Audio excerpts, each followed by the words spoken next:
Hi mga lalabs! For today's video ay samahan nyo kaming magpaalam kay Kidlat kami ng motor. Dito lang ikaw kay Kuya Erwin saka kay Kuya Bum, ha? Opo. Tingin na kasi wag na ikaw masad. Wag na masad si Kidlat.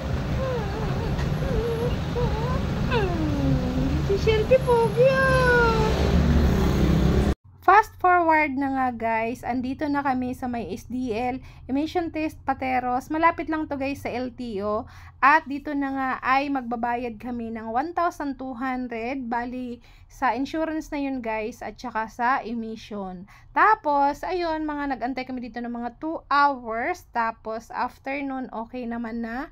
At magpo-proceed naman na kami sa LTO. At pagdating nga namin dito, hiningi lang sa amin yung mga requirements kung okay na lahat. Yun na nga yung emission test at saka yung insurance. Tapos, ayun, okay naman na. At kaya pinaproceed na kami sa loob, sa counter 4. At dito naman sa may LTO, mabilis lang naman guys. Kunti lang yung pila dito. Pinaproceed lang ako sa counter 4. Tapos, yun, antay lang kami ng mga 30 minutes.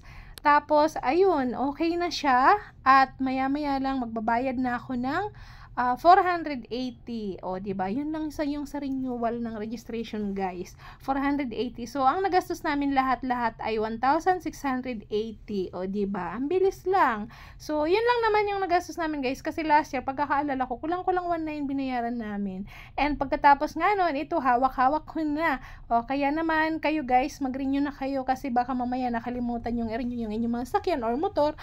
Abay, gawin nyo na ngayon, o, diba? So, yun lang. Maraming salamat and don't forget to like, share, and follow. Ayun lang mga lalab. See you on my next vlog, guys. Mag-iingat kayo palagi. Love you. Bye!